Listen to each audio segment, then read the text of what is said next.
Hey, what's up, my friend? So in today's episode, we have Nicholas Chu. So Nicholas left his comfortable paying job as an Air Force pilot to go into crypto full-time. And by the way, he did this right without having any skill set or experience in crypto, right? He just dived head in, right, with no safety net. And I believe it's something that most of the population will never do this because it's too risky. But still, Nicholas took that leap of faith, and I respect him for that. So in today's episode, we talk about how he became an Air Force pilot. We talk about the interview process, the training, the life, etc. Then, moving on, we talk about why he quit being a pilot. Imagine, in Singapore, when you're a pilot, it's a high-paying job, right? It's definitely above the median income, right? Why he quit being a pilot to go into crypto full-time without, any safety net.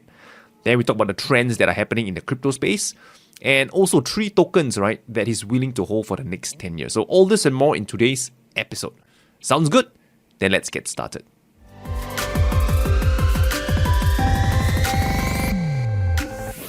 Welcome to Rayner Show. This is the podcast where I interview entrepreneurs and mavericks who get shit done. Okay, Nicholas, so happy to have you on the show. Welcome. Thanks for having me. My first time being in a podcast. I think I must say, right, having known you personally, I really respect what you're doing, having to leave being a pilot full-time with the Air Force to do what you're doing right now with no background, with no experience. I think it takes tremendous courage, right, to do what you're doing. So huge respect for that. Yeah, I was just calculating my hands, right? How many percentage of the population would do that? So out of 100, I think less than 5% would do what you've done. And it takes bloody lot of guts to do what you're doing. So fantastic. Thanks. Yeah, it wasn't an easy decision. It was pretty crazy. I mean, I'm also surprised myself. But I'm glad that I did it, yeah. Okay, maybe before we get to that, maybe I just want to, for the audience, right, to learn, what were your growing up years like? Growing up years? How were you like in school, and stuff like that? Oh, okay. Like, I think just an average, typical Singaporean, went to secondary school, JC. But I think after JC was when it deviated. But yeah, I mean, the early days, yeah, I was just an average kid in school, playful, enjoy playing computer games. We used to go and play LAN together, right? Did above average in school, I think. Yeah, just somehow managed to pull that off. But overall, I think just an average Singaporean kid going through the usual path. Yeah. So I know you went through the JC route. So I'm curious, why JC instead of poly? I mean, sometimes, just want to hear your thoughts. To be honest, I think it was really, especially maybe in our early years, there was a very fixed route that you were supposed to go by, or at least that was how I was brought up or conditioned to think. Like if you did well, you go to JC. You don't do so well, or you wanted something more practical, more hands-on, you go to poly. I think that was the old way of thinking. It probably has changed right now, but for me, it's always been as long as my grades, if I did well enough for my grades to go to JC, that should be the default and obvious route, which I just followed, I guess, blindly and without thinking too much. Okay, so if back then, if you do naturally well, just go for JC. Not so well, then go for poly. That was the mindset back then. I think so, yeah. Okay, and now how have things changed now, do you feel? I haven't kept up with the latest changes in the education system. I think it's changed a bit. But I think there is a growing maybe acceptance of taking different paths. And I think there's also a shift in thinking that, not everyone should just go through the JC route, uni, get a degree, right? Especially when we compare ourselves to other more developed, European countries where there's a lot more emphasis on technical roles of going out into the job market to figure out what it is you're good at, what it is you want to do. And I think the poly route right now offers that, if I'm not wrong. I might be ignorant here, but I understand that there was a push to allow people to go out to the job market, get some experience, which I think is actually very important.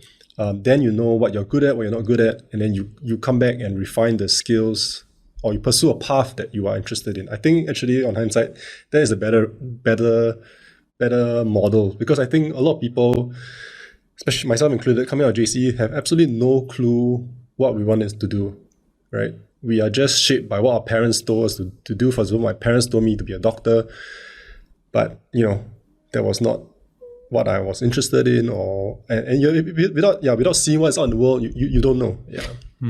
So how then from JC you got a career in the Air Force? Because I believe that's your first job, right? Yeah, that was my first job. So how did that happen? So after JC, as I shared, clueless about what I wanted to study in uni.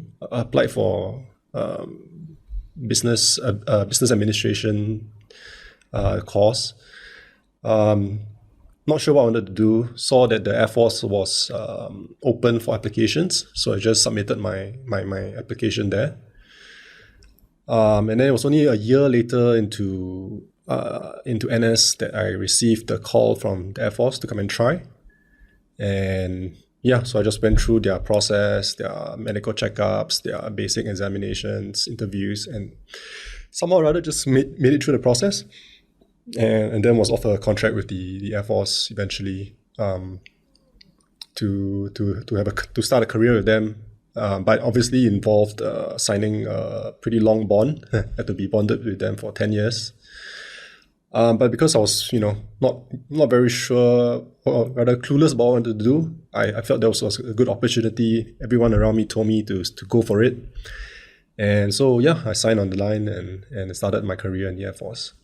So you mentioned it took you like 1 year before you knew you got accepted. Is that like that's a normal timeline to wait a year to hear from them? No, I've heard of people getting it at the start of their NS. How I understand it is it's a bit of a administrative process, luck of the draw is when they process your application. Those who go through Youth Flying Club in their early days, in their school days, they probably get processed a lot faster, because the Air Force I think they're more interested in. I mean, they definitely have more interest in these because they have a higher chance of success.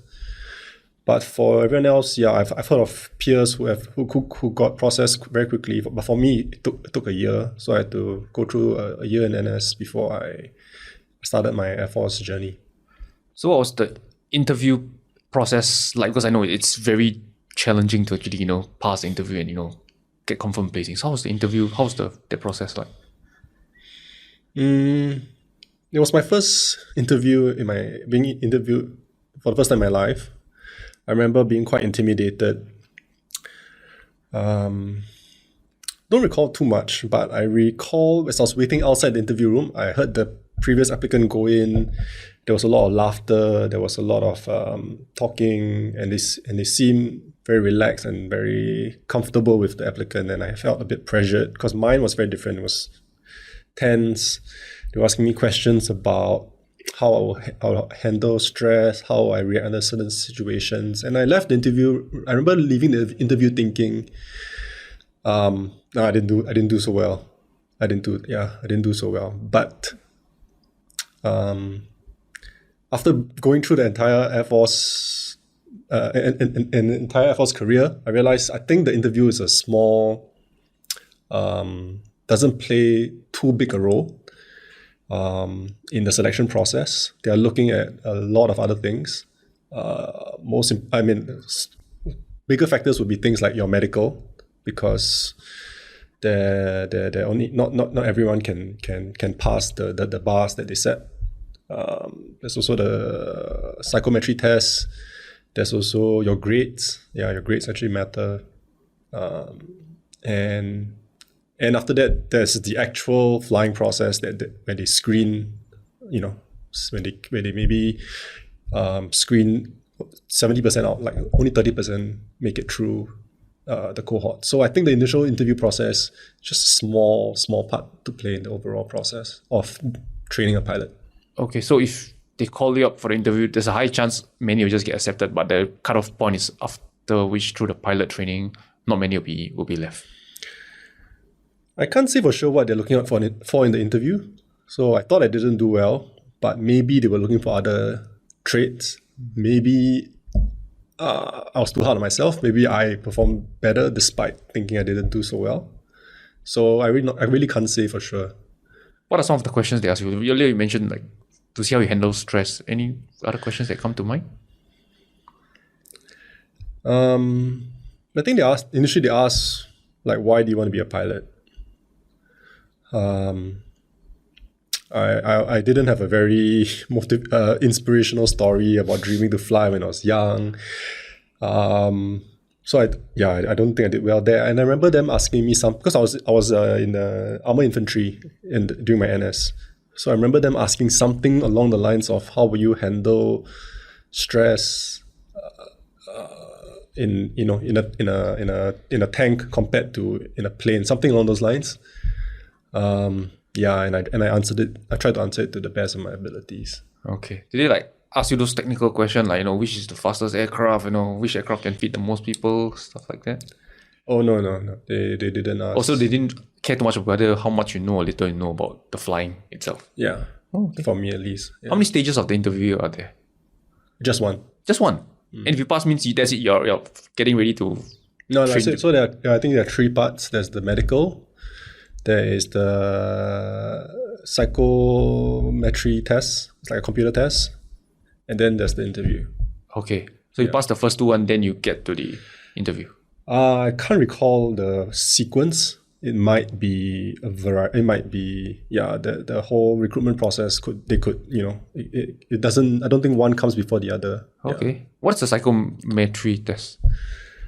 It's like a computer game where you go and you literally sit in front of a computer. There's a joystick, there's a mouse. They put you through they give you a computer game to play against.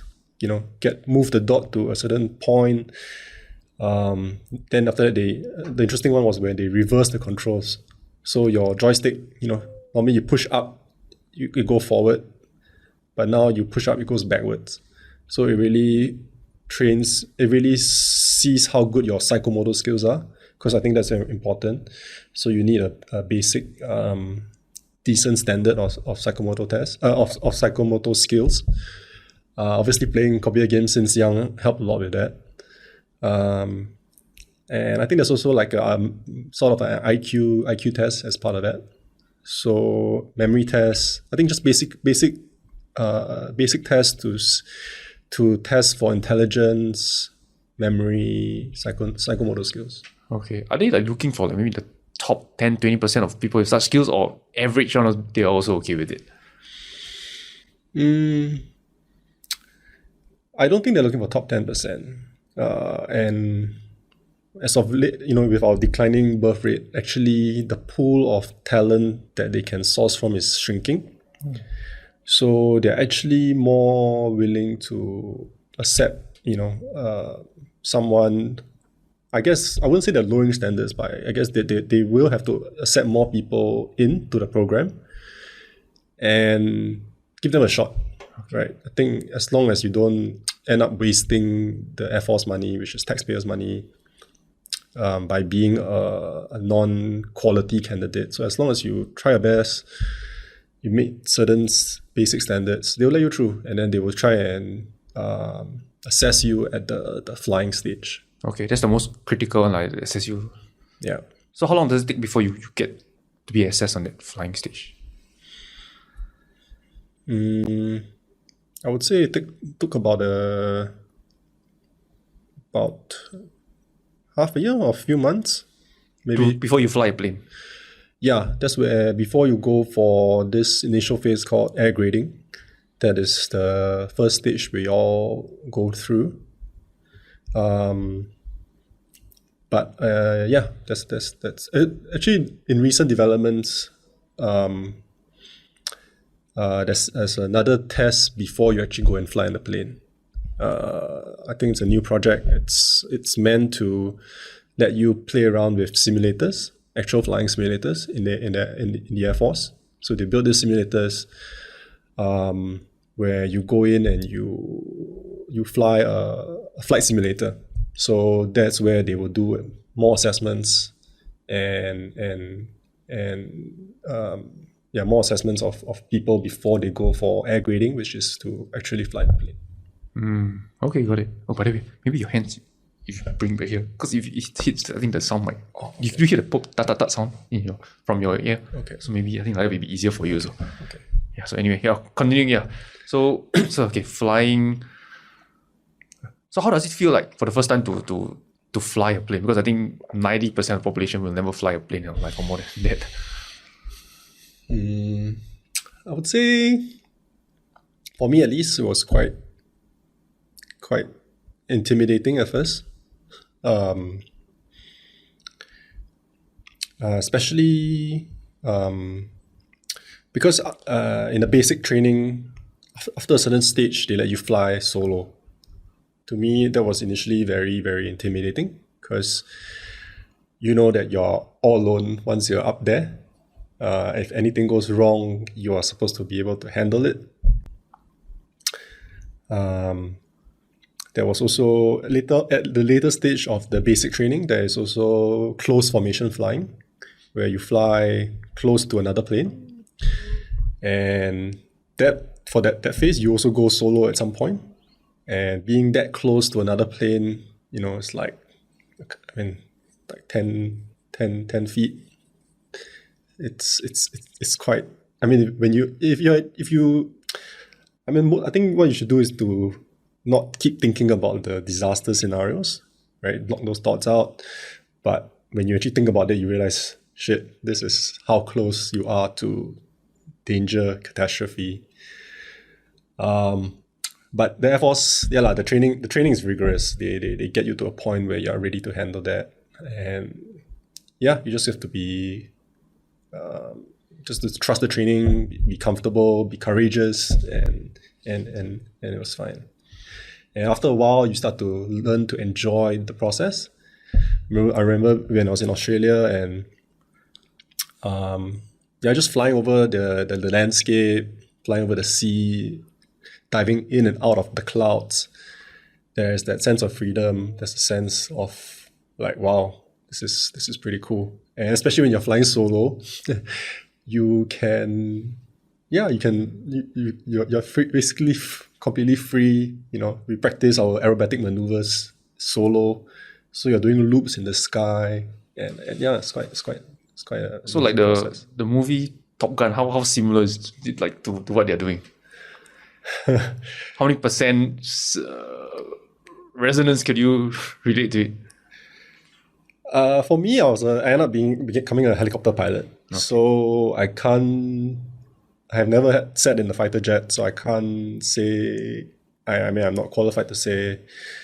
I don't think it's that similar. I mean, obviously, Top Gun, very dramatic, but maybe 50%. I would say, okay. Yeah, 50%. For me, helicopters more maybe there are other thrills, other challenges.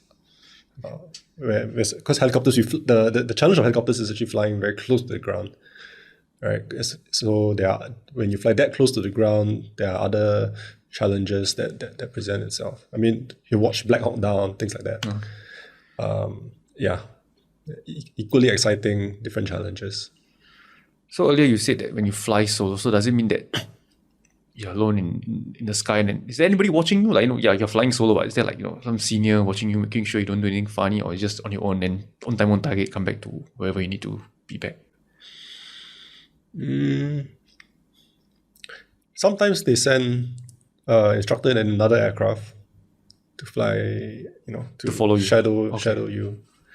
But I don't think that's always the case. Yeah, at some point they do trust you because, eventually they have to train you to a point where you go out, do your mission, come back. No one's watching over you.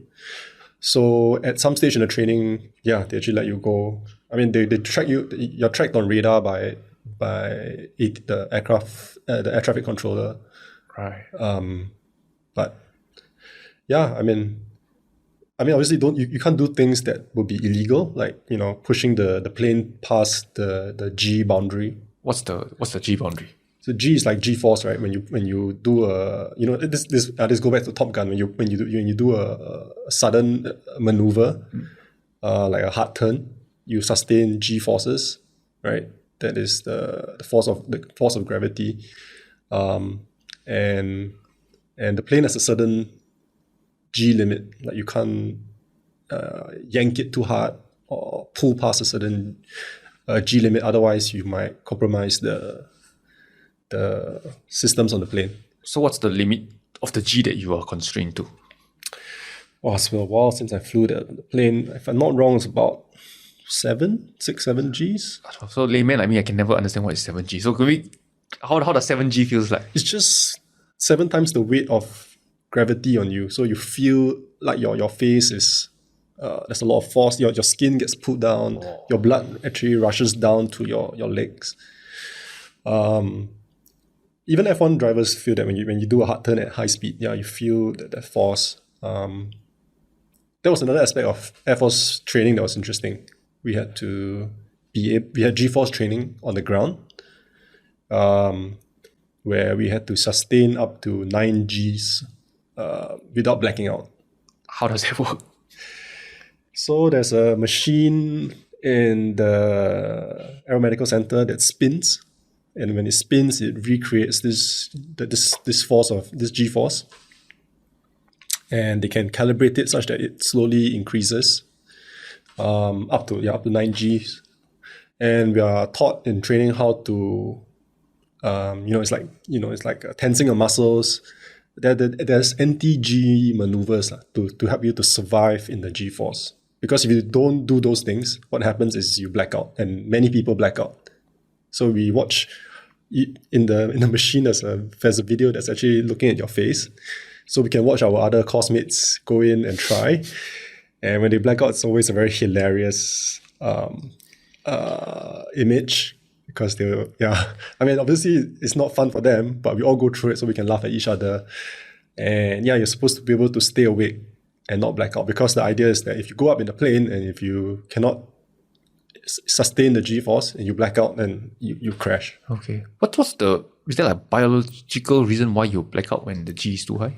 Yeah, because the blood, because of the force, the blood rushes away from your brain down to your legs, and without that blood, what you actually experience is your vision starts to constrain, like shrink, and then if you don't fight it enough, then you lose, you black out. So how do you fight it?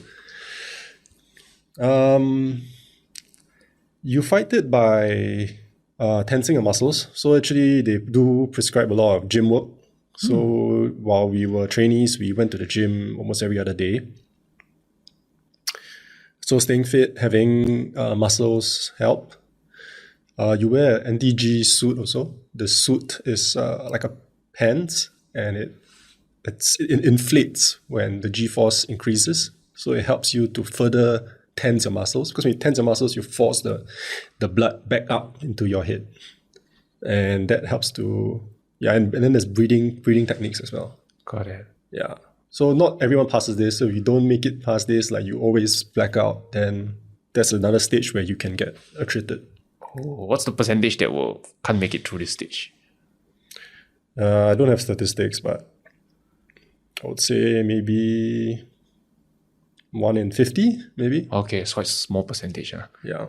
So let's say from the day you start your Air Force, after you pass the interview, you start your training, then to the day you graduate to become full-fledged pilot. What's the percentage that actually do make it?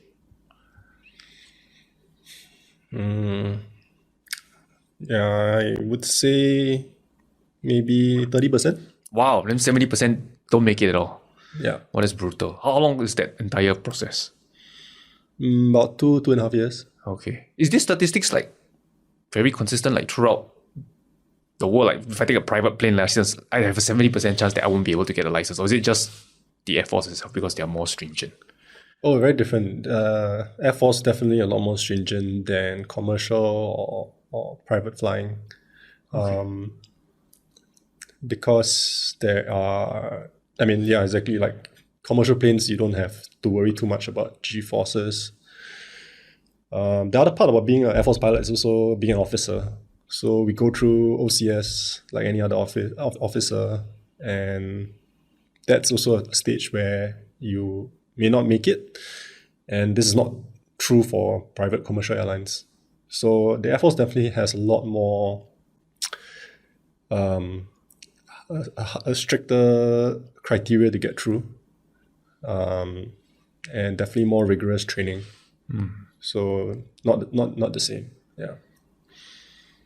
So once you became a pilot, I think many are curious. What's a day of your life like?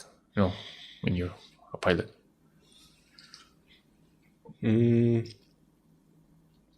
So once you become a fully operational pilot in one of the flying squadrons, a day in the life, you show up to work. Everyone has to show up to work at the same time to make this thing called a morning ops brief. It's where we all gather together and we get briefed on the missions for the day. We get briefed on the weather, any important notifications.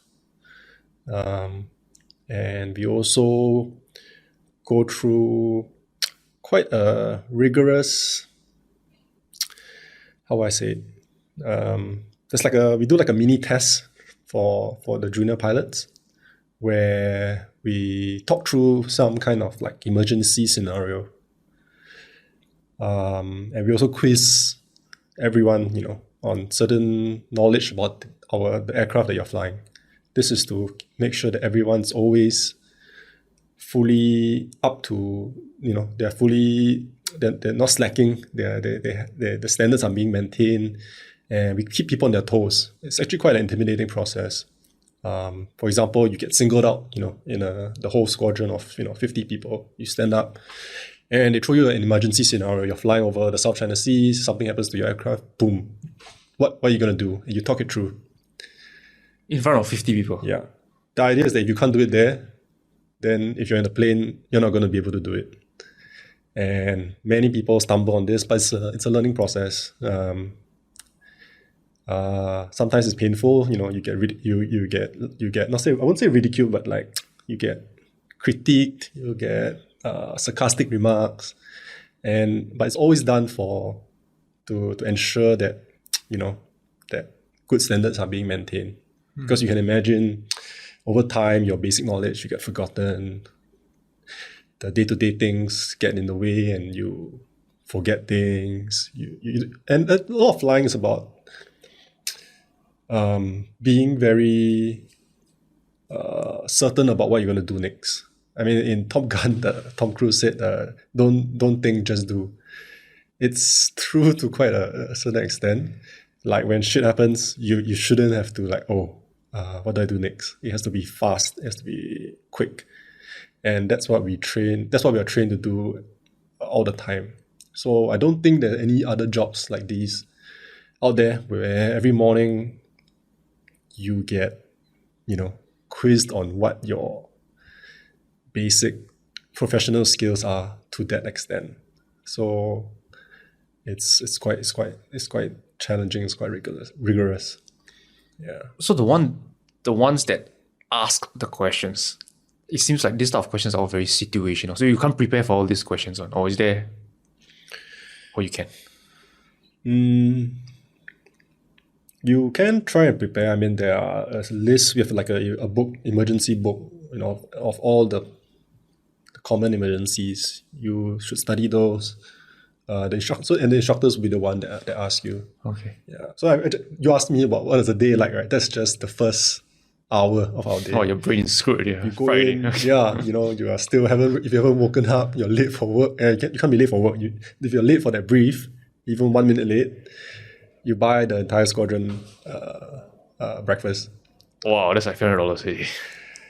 I mean, it's not okay. Maybe not. Yeah, not always so many people, but it's meant to keep certain discipline, because, like I said, at the end of the day, you're an officer and a pilot. That brief, if you don't do well for it, it can actually influence whether you fly or not in the later part of the day. Oh, so you fly every day? No, not every day. But if you're scheduled to fly, if you don't do well in that brief, and the instructors think you're not prepared or you're slacking, they may cancel the flight that you're supposed to fly later in the day. Okay. So if you make it through that morning brief, then comes preparation for the flight, paperwork, briefings to be done. And eventually you do a pre-flight brief to your crew, because you'll be flying for helicopters. You fly with a set of people, and after the brief, you go and fly your mission. Mission maybe takes about 2 to 3 hours. Come down, debrief, and then after that, you have time to go through your emails and your other work. Wow, I thought that would be the end of the day. Still got emails to another work. Okay. Yeah, so if you're flying in the day, actually a big part of your day is taken up. Maybe you're done like 3, 4 p.m., 5 p.m.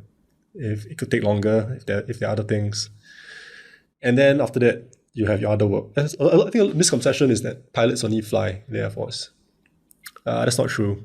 A lot of us, I think everyone has secondary duties, secondary appointments in the squadron. Everyone plays a part to support the operations of the squadron. So the junior guys will have junior roles, from simple things like stocking up the pantry. Sounds simple, but actually very critical job. To the CEO of the squadron, who is in charge of many other things, dealing with external agencies, setting the goals, managing operations, managing manpower, HR, R&D. So everyone has a secondary role, and that's why emails come in, that's why meetings come in. So apart from flying, we have all the other kind of like jobs that I guess a regular job would entail. Seems like you all wear a lot of hats, right? The flying hat, the officer hat, and making sure the operations run smoothly. It's like, wow. Yeah, a lot goes into getting flying operations done well in a squadron. Yeah. The least envious role actually is they call it a planner or programmer, the one that plans the flying program. Yeah, that person has a horrible job, because it's firstly so tough to schedule out the day's plan, right? Different people who need different flights, going to different areas at different timings. And then he has the curveballs where suddenly just before flying, it rains. Thunderstorm, you can't fly. So all flights are delayed by, an hour, 2 hours. And we call that phase like a mahjong, like flights get shifted around, then the programmer is the one that has to handle all these. Or if it's not weather, maybe one of the planes, didn't breaks down. So went up for a flight, didn't do well, then it broke down, come back, needs servicing. And then the later flights can't fly the aircraft. So the programmer again is involved in figuring out this plan. So very dynamic actually the day. You might go to work thinking you're gonna fly, then you don't fly, then you fly. Wow. And you always have to be prepared and ready to do the mission. So what exactly does a mission entail? For me personally, I flew the Seahawk helicopter. A typical mission would be flying out to the South China Sea, which is our training areas, because we need we are a naval-based helicopter, so we need to operate over the sea. And we would be either just practicing our basic maneuvers. So the Seahawk, one of its missions is anti-submarine. So you will be practicing maneuvers about how to position the aircraft, how to do search, how to the other role is anti-surface. So you learn maneuvers on how to escort a ship. So you'll be over there simulating, practicing, rehearsing, just to hone your skills. Sometimes it could be preparing for a big exercise that's coming. Other times it's just maintaining your proficiency, because with flying, if you don't do something frequent, if you don't practice frequently, you actually lose the skill very fast. So it's not like bicycle. Once you got it, means you got it. Right? It's different. Yeah, it's not it's not like that. You really need to keep practicing. Otherwise, they say it gets cold, and once it's cold, you're not as quick, you're not as sharp, and that's where accidents can happen. So you mentioned that you don't fly every other day. So what's like the frequency that you fly? Maybe three times a week, 4 times a week. So that's like the bare minimum for everybody to fly 3-4 times a week. Yeah, Then the rest of the time is wearing your other hats, like, whatever duties you need to fulfill, you do it. That's Okay. right. So what's your favorite part of your job then, since you wear so many hats? Curious. Of favorite part of flying as a pilot. Yes. Because you said you have to, I guess the planner has a tough job. I guess the planner is also a pilot, right? So not only he has to fly the plane and all that. Yeah. Goodness me. Okay. Favorite part.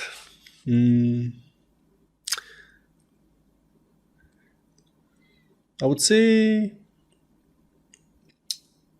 I think the satisfaction of executing a maneuver to pinpoint accuracy does give me quite a bit of satisfaction. Knowing that I've done it to the standards, and firstly, obviously practicing very hard for it, training hard for it, and knowing that it will come in useful for one of my operations or exercises one day. Yeah, I think that's the best part about flying. Being able to control the machine, such a intricate and complex machine, and maneuvering it to what you want to achieve out of it. That takes skill, that takes practice, and when you can do it, it's a very rewarding feeling. So can you give me an example of what is a maneuver? To me, a maneuver is just turn left, turn right. So I guess there's more to it than that. So, like I said, we hunt submarines. There are SOPs that we have on how do you hunt a submarine, right? Because submarine's underwater, you can't see it. Yes. How do you catch it? Okay. So, in very broadly, how we do it is we lower this thing called a sonar into the water, which sends sound waves out, pings, and tries to find a submarine. If you pick up on a faint signal, that's when you know you might have a credible submarine in a vicinity. So the maneuver or the maneuver then is actually how do you efficiently and successfully get to the submarine, right? So it relies working with your crew, because you have a crew behind that operates the sonar. He'll tell you, which direction it is, how credible it is. Maybe you have two different sources of signals. You have to assess which one is more credible, because you only can choose one. And then getting to that place, the submarine will have moved by then, because the time it takes for you to move there. So it's about, flying flying fast enough, being very, very quick in your maneuvers, and getting to where where you think he is next. And obviously he will have moved. And then after that, it's a continual process. You hopefully you find him closer than what you previously found him, and after a certain iterations, you will be very close to him and close enough to launch your torpedoes to kind of kill the submarine. Also, helicopter can launch torpedoes to kill submarine. I have no idea. So there's a torpedo on your helicopter and you can shoot it down to hit a submarine. Yeah, you don't actually shoot it down. Actually, the concept of torpedoes is different from missiles. Torpedoes, you actually just release them in the water. Okay. And they will find the submarine. But you have to bring it close enough. Otherwise, the torpedo is useless. So the torpedo has like a heat-seeking detector. It can sense where the submarine is and then find sound. It. Everything underwater is sound okay. detection. So yeah, it will use sound detection to find the submarine. Wow, nice. And of course, if wrong target, then you just probably hit into a bunch of rocks and would it explode? Yeah. Yeah. Have you ever launched a live torpedo before? Yes, once in an exercise. So what was your target then? Can't be a submarine. I think this was in the US, where they actually planted a old ship into the water as a target for people to practice live firing on. Wow. No, sorry. That was for the ship firing. But yeah, we have dummy targets that are released in the water, and the idea is that you launch your torpedoes to try and hit those. Hmm. Yeah. And also, I don't know how true is it in movies. Helicopter, you have those huge ass machine gun. Do you like happen to use that as well? The Seahawk's actually been deployed for missions like that to the Gulf of Aden for anti-piracy missions. And when we do that, we have a gun like that on board. But it's not the pilots who are the ones operating it. It's your crew. It's actually our crew because it's mounted at the side of the helicopter out of the door. And that's where they use the gun. So in a helicopter, how many crew members do you have with you? So there's a pilot, co-pilot, and two more crew behind. One's the sonar operator, and the other one is like a tactical officer that handles that manages the mission. Okay. So pilot and co-pilot will be in charge of just flying the plane, and two of them will just do anything else related to the mission. Correct. Okay, cool. So what's the strangest or maybe the funniest thing, right, that you've ever experienced being a pilot? Any encounter that comes to mind? Strangest. I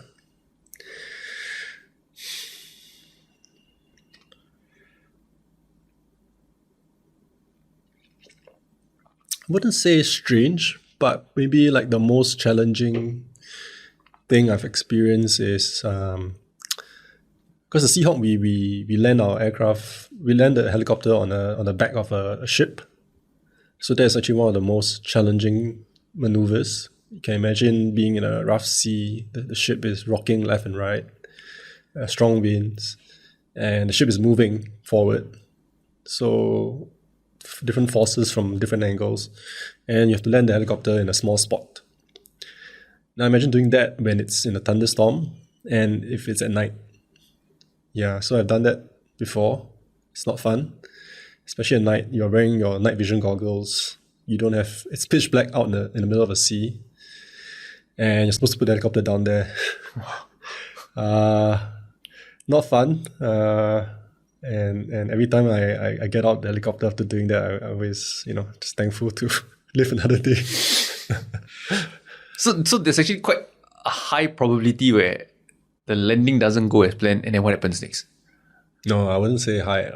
We're all very well trained. Yeah. Okay. And there's a very low probability that something should go wrong. Okay. If you do your job well.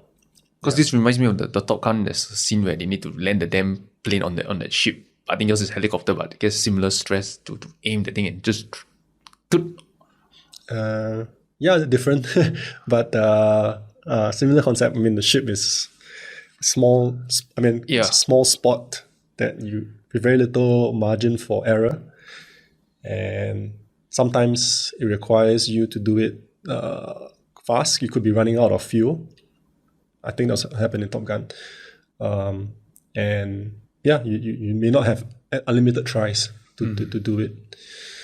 And so, yeah, you have to be confident. Everything, your whole training leads up to that point, right? It's about getting you confident, getting you proficient, getting you ready, and then just do your job. So being a pilot in the Air Force, right? So before we move on, I'd like to know, is there some things that people outside of your industry will not know? So kind of like insider information that only the insiders will know? I shared earlier about how intense our brief meetings are in the morning. Oh, yeah. I think that's one for sure. Two is how people think that, like I said, pilots only fly. Because when I tell people that I have other work to do, they're always like, what other work, So actually the other work is a big part of our day-to-day. And actually, the other work is a big part of what influences promotion within the Air Force.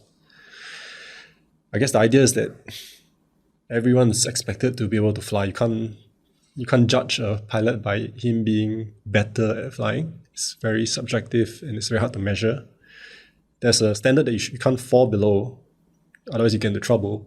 But you're generally not like rewarded for flying better, because how do you even, define what's flying better? As long as it's a safe mission is accomplished, that's the job done. So actually, a lot of assessment for promotion, for bonus, is on the other work that you do, because that's a much, I guess, less subjective way to assess someone's performance. So I don't think I wouldn't say this is only isolated to the Air Force. I think in other jobs as well, where your target is not just a sales target, right? Then a lot of things. Like now I'm in the tech industry. I know for a fact that when you're in Google, your side projects that you do, the other things that you do, they call it, the Singapore term is CCA. Those are the things that differentiate you. And so it's true in the Air Force, your CCAs, your secondary appointments actually plays a big part in how you get promoted. I see. And is this like this concept of, in Air Force you wear multiple hats? Is it all around the world, other Air Force as well? They don't just fly, they do other things as well besides flying? Yeah, that's true. Okay, got it. Okay, so maybe moving on, right? So how long were you in the Air Force, by the way? How many years is it? Since 2007. Okay, and so you like left 16 years. That time flies. Okay, 16 years. Okay, so and then, as we both know, right, you left the Air Force, right? Well-paying job, senior down there, and to go into crypto full time, and you have no experience in crypto. You have no background, education, whatever. So what made you made that huge leap of faith that not many people would do? I wouldn't say my initial thought was to go into crypto. I actually it was a more move into software engineering, coding. That was my initial plan. It started when I think during COVID, when for a few years now, by then I already had a little bit of restlessness in me, feeling a little bit bored and not challenged in my work, and I felt like I didn't want my entire career to be in the Air Force. I felt like there were more things out there in the world and more things I wanted to achieve, and I had to make a decision. Obviously, I think many people feel this way too. Like, they're not too happy in where their job is, and it's not because the job is bad on anything. They've just outgrown it, or life circumstances change. And the question is always then, like, what else do you want to do? And I went through many iterations of what I wanted to do. As a pilot, you don't really have many, I would say, directly transferable skills, right? You're not like a consultant where you can, go and work for a bank, you can work for any other company, or a lawyer that you can go in-house to be, a lawyer for some other corporate firm. So yeah, I struggled with a lack of, alternative transferable skills. And so during COVID was a time when I actually decided to pick up some coding. Took on a few courses, those online courses, and realized, hey, I actually pretty enjoy it. And thereafter, I went to take a software engineering boot camp. This was a 6 months part-time boot camp.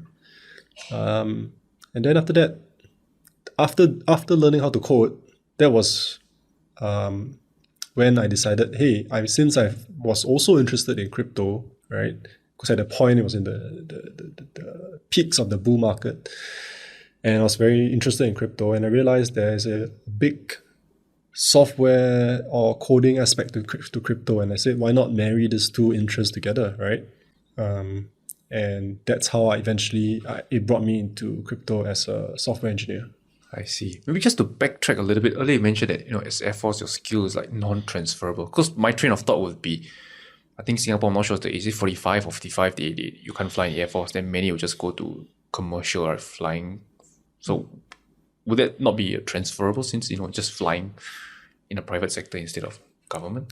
Oh yeah, I mean, that's true. So that's the only, I would say, probably one of the only transferable areas where you can use your skills. So most pilots, once they leave the Air Force, they do go on to become commercial pilots. Okay. But for me, that didn't make sense because I was restless. I wanted something different. So I didn't want to go back into, hop into another aviation flying career. Still doing the same thing, but under a different umbrella or corporation. Correct. Yeah. And I think generally, as I would say, yeah, airlines flying, it's more of the same thing. And a lot of people go there and eventually retire. So it's not a upward trajectory kind of career.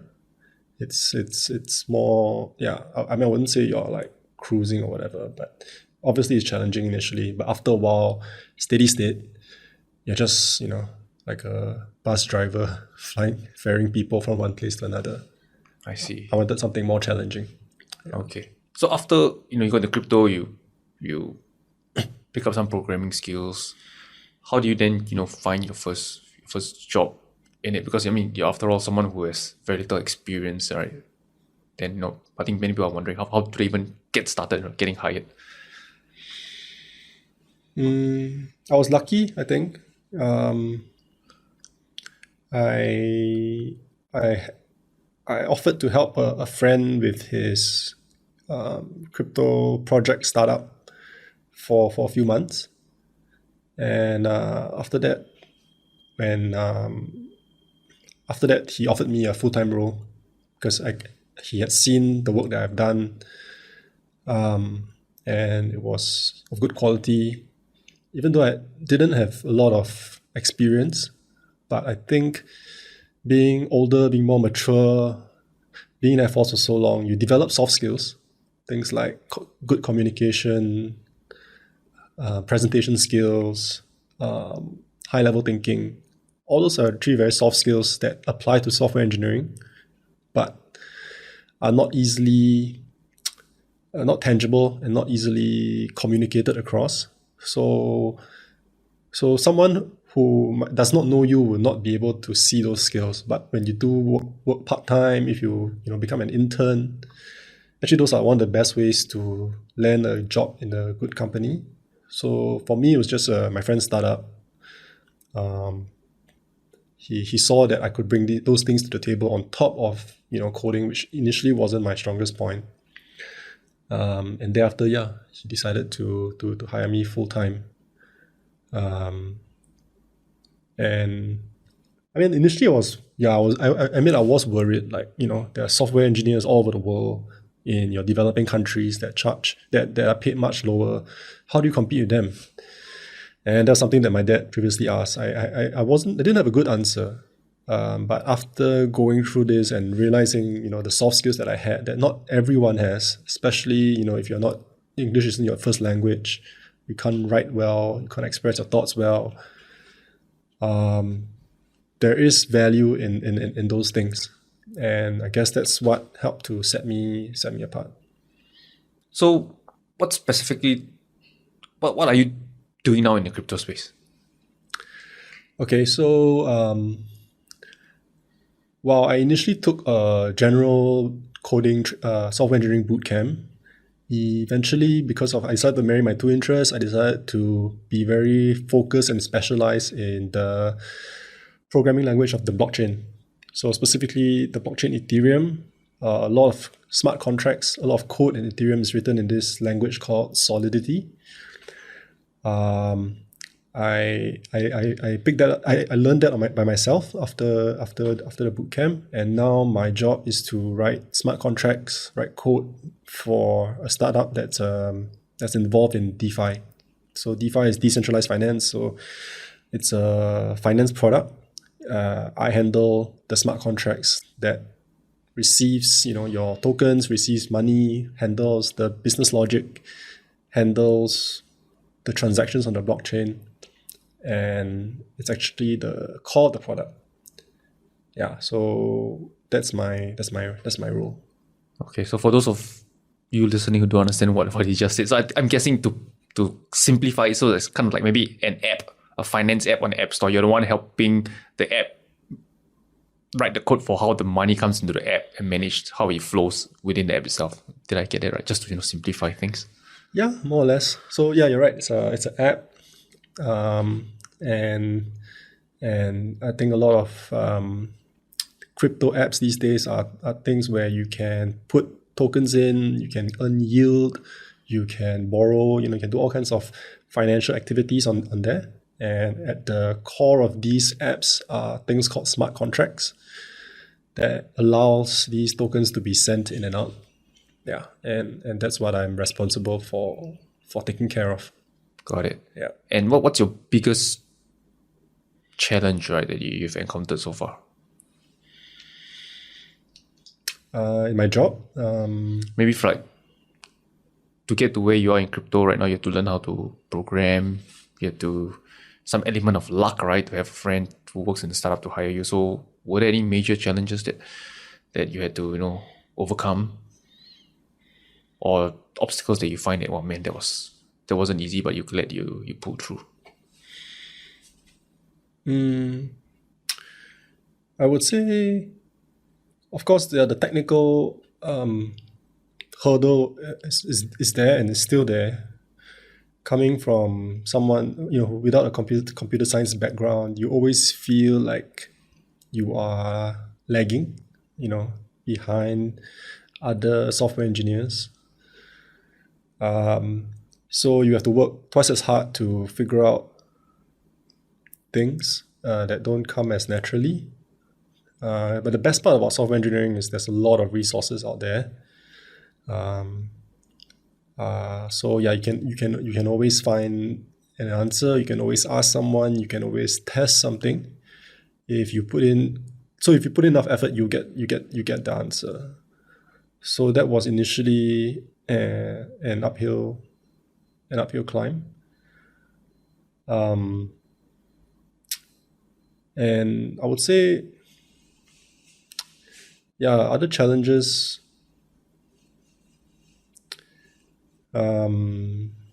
Like right now, I mean, the market's not doing so well, right? And I have been on the lookout for other job opportunities. It's been quite bad. I mean, I have not. I get many rejection emails, and it is. I think it is quite challenging, because without the necessary skills, without the strong background in computer science, without many years of experience, a lot of them are looking for engineers with 5 years experience. So that's a challenge I'm going through right now, being able to prove my worth, or communicate my worth to other employers out there that I bring value to the table. Yeah, I see. And also because I think in a bear market, they are not really actively hiring. I mean, that's from a business standpoint, right? It's just cutting costs, and that's why I guess things are difficult, I think, for a lot of people. And hopefully the bull market is around the corner and things get better. Exactly, yeah. So people are not hiring, and if they want to hire, there's a lot of people who are looking for jobs with much more qualified resumes. Yeah, but I am finding other ways to overcome this challenge. Yeah. And I believe you have shared, right, that because I think in the crypto space, they have a lot of those audit checks where people get actually money for spotting certain errors or mistakes in the code, right? How's that working out for you? Yeah, so that's the other thing I'm pursuing in parallel. I'm trading or trying to become a security auditor in the space. So it has a lot of overlaps with being a software engineer.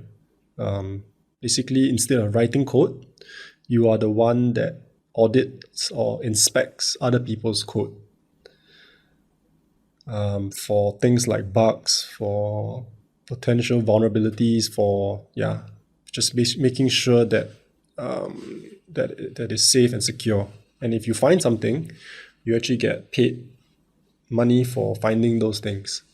So I found this quite interesting and quite challenging, for many reasons. I mean, one obvious one is it actually helps my regular job, because I learn.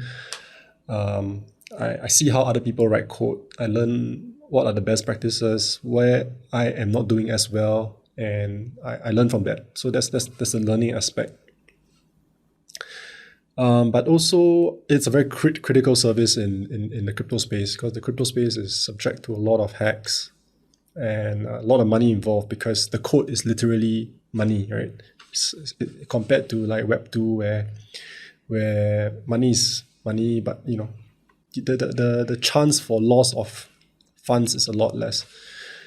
So yeah, it's a critical service, and so there are these things called like audit competitions that are launched, where where companies or protocols that want their code audited put up a bounty. The bounty can range from anywhere between $30,000 to $1 million, and it's open for a few weeks.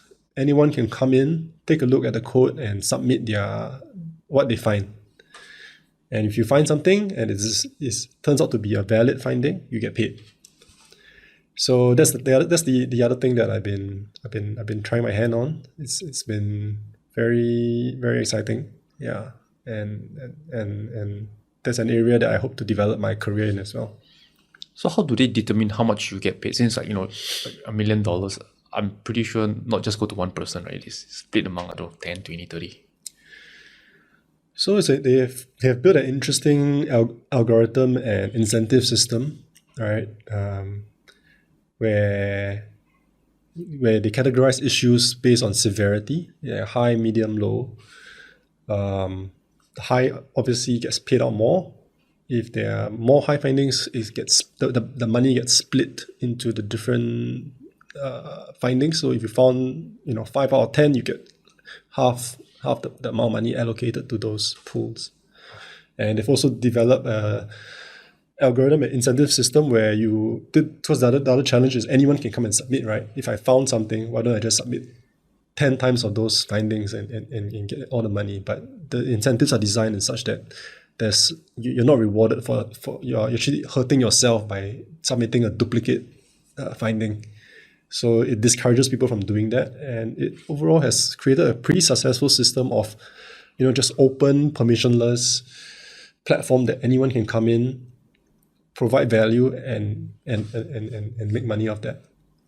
I see. Yeah. And because the crypto space, everything is like open source, I believe, like the code is for anyone else to see, to even steal. So compared to like companies like Facebook, their code is all like closed source. So there's no more edge in the sense that anybody can just steal your work. So your work is not necessarily now just the best code, but also, I don't know, there's other aspects to consider and not just your code now.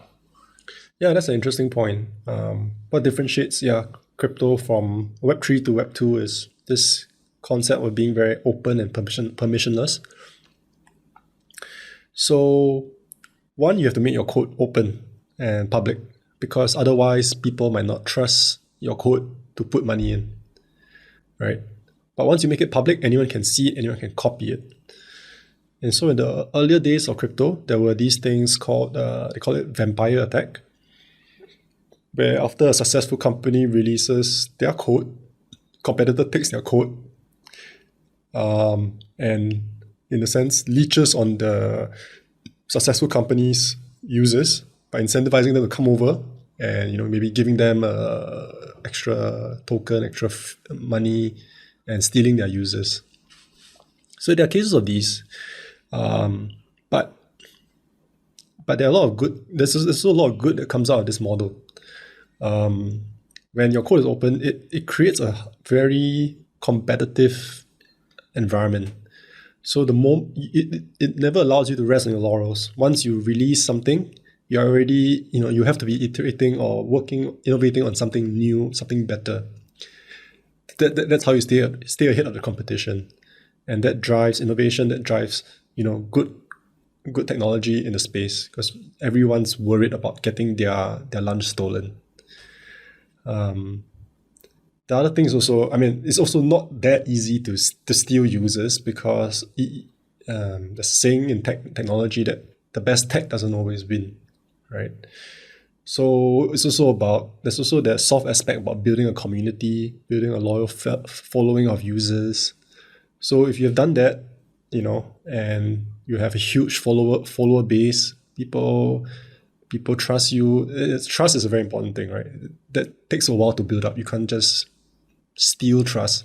So once you build trust over months, years, a competitor might come and offer the exact same code, same product, but users won't just move there because they've already been so familiar and comfortable with where they are. And unless you're not doing a good job or their needs are not being served, then they move. But otherwise, despite being open, you still can keep your customers. Yeah, and it's not you're not forcing them to stay. That's the best part, right? Compared to Web2, like Instagram or whatever, people are forced to stay on the app because if I move, I don't get the same value, right? My followers don't come with me. The network is not as big and not as wide. But in crypto, everything is open and it's a very interesting concept. Got it. And because the crypto space, it's so large. There's so many things moving around in it. So which aspect of crypto are you most bullish on? Most bullish on? Or what are you excited about this space? I'm generally excited. I mean, I am quite passionate about the Ethereum blockchain. And from a very high level, because of what it enables. I write smart contracts, and I think smart contracts are just a very powerful tool that can enable many things, many forms of innovation. So just as a base layer, just as infrastructure, Ethereum to me or smart contracts is very exciting. In the early stages of crypto or in Ethereum, you have your shit coins, your dog coins. That is just one manifestation of what smart contracts can do, right? Issuing a token. I mean, how else in the past could you create, something like that where you can distribute it, you can track ownership, you can airdrop it, you can reward, you can, speculate on it. So it's a natural manifestation because humans, like to gamble, like to make money, like to punt. So that's the first iteration. Then came NFTs, also built on smart contracts, right? The idea that now it's not money, but it's collectibles. And again, with the same properties of being able to track who owns it, who created it, trade it, same logic. But opens up so many possible use cases and business cases. And I feel that's very exciting. The next iteration that people are talking about is bring real world assets into the blockchain. Challenging, no doubt, but lots of people are working on it. So what are real world assets? Maybe that's a poor term for it because the idea is those are real. So things like real estate, things like Pokemon cards, things like US Treasury bills. Those are what I refer to as real world assets. But so the name definitely should improve. But the idea is that bring those kind of things that exist in the physical world that may be very inefficient, right? For example, the liquidity of real estate, or the verificity of Pokemon cards, or how difficult it is for a regular person to go and buy T-bills in the US. So if those things can be brought on the blockchain, that could open up another realm of innovation. And I wouldn't say it's not possible.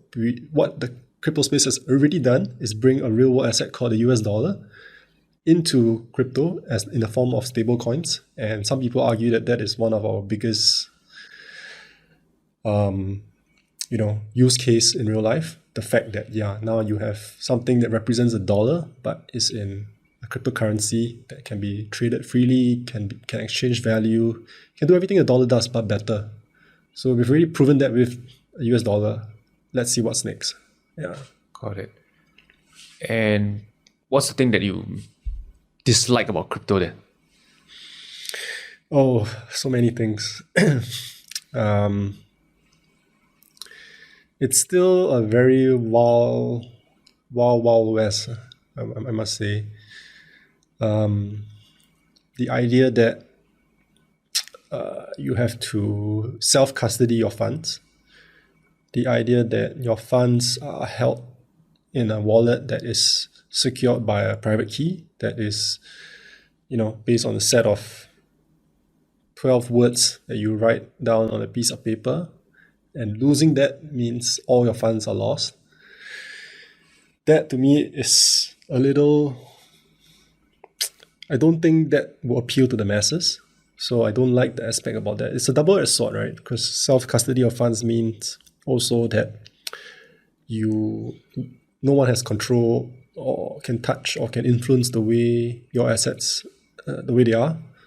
But at the same time, it's also exposed to so much risk, so much hacks. Like I personally have gone through an episode where I've lost some money, quite a big deal of money, because I was careless with my private keys, and I learned the hard lesson and through that I've been more careful since. Yeah. So definitely to answer your question, yeah, just definitely like the security aspect, the user experience is still not great yet. There's a lot of work for the industry to do.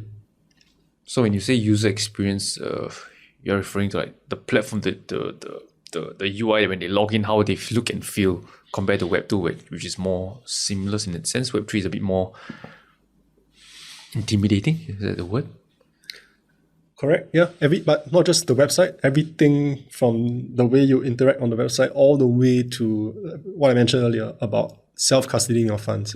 Every step is, to me, pretty poor user experience. When there's a problem with my bank account, I can call a bank, right? But for crypto, there's no one you can call. On a website, you can there are things that you can do to assure yourself. Although this is maybe becoming less the case today with a lot of hacks and stuff like that. But generally you feel safe interacting with a website. You don't have to watch your every action. But in crypto, if you click on the wrong thing on a website, on a malicious website, you sign the wrong message, that could be you could lose all your funds. So yeah, that part of it is something that everyone's trying to solve. Because in crypto, if I'm not wrong, is like there's like no like support hotline, a DBS bank where hey, something happened, can you please look into it for me? Because there's no one at the other end who's going to look into it for you, right? I mean, the company is a company; they have their staff of developers, but there's nothing much they can do to help you. Exactly. Yeah. That's why I say it's a double-edged sword. It is designed to be like that, because if there's someone you could call, it means that someone could touch your funds. They can shift around things. They can reverse transactions, and that is exactly what the blockchain is designed to fight against, right? Because you want self-custody of funds, and I think this was made very. I mean, some people in the past, people say, "Why the hell would you want to self-custody your funds?" Right? Just trust the bank, trust the platform, trust the exchange.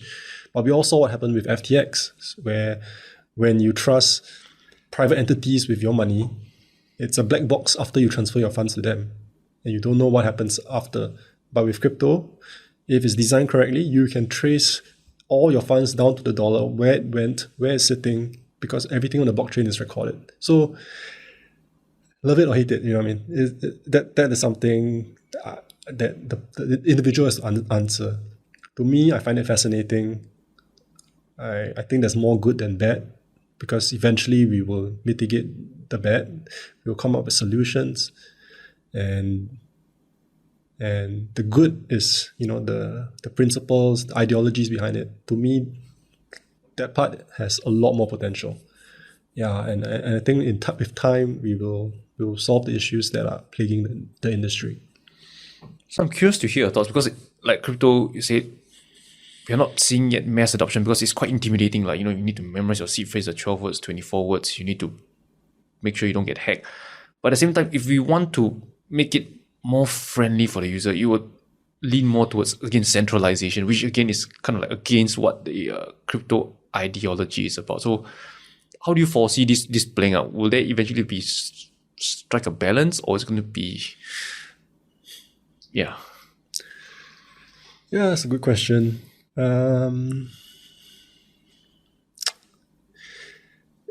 I would say there are different ways to solve it. There is there's this concept in crypto right now that's called account abstraction, where you don't have to fully hold custody of your funds, but you trust a smart contract to do it for you, right? Against smart contracts, right? So the interface. So users can do things like setting limits on how much money can flow out their wallet at any time. User can set up ways to recover their account if it's ever lost. So without a centralized entity, right? So for example, you could say, I trust 3 of my other close friends I trust these 3 other addresses which are my close friends.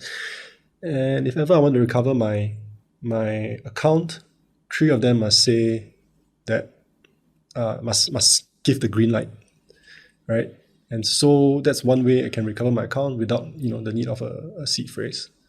So there are developments in this space to come up with things like this, and I think we're not too far away from bringing a better experience. The other solution is actually to have more trusted centralized entities, right? I think, for example, after the whole episode that crypto went through in 2022, the fall of FTX, Luna, all the BlockFi and all the other companies, you start to see the bad eggs fall out. And the ones that remain, the ones that rise up, for example, I think Coinbase is a pretty good company. They become more and more respected and more trusted. And to a point where, that's maybe they will become an in-between solution, right? Where they have garnered enough trust, they have enough regulatory oversight. There's enough regulatory oversight. There are enough audits being conducted on them. And you can reasonably say, we can trust those. And then people would custody their funds with them. Yeah. So I guess there's actually a good chance where in future, next 5 or 10 years, crypto space will have their own decentralized aspect of it. But at the same time, there's also centralized a few big parties that also coexist together within the crypto space. Yeah, I think that's which is kind of what we are seeing now. I agree. Yeah, I wouldn't bet on a completely decentralized world. Definitely, you still need a blend of some form of centralized entities to onboard those people who are not so comfortable. And hopefully in a few months ahead, we would have Bitcoin or Ethereum ETF. That's another way for people to participate in the industry without, having to self-custody their funds, without having to worry about their funds. Yeah. Yes, one finance-related question. I'm thinking, so Coinbase, right? Recently, I was just looking at the website and I realized that to buy crypto, you got to pay 8% GST. My jaw dropped. Like, what the hell? Why would I pay 8% GST to buy on Coinbase? I don't know if I interpret it wrongly, but I saw GST. You have to pay GST for buying and selling crypto on Singapore's Coinbase. Previously, I done it on other exchanges. There wasn't like a GST charge to it. And GST in Singapore now is like 8%. So you try and buy with your credit card?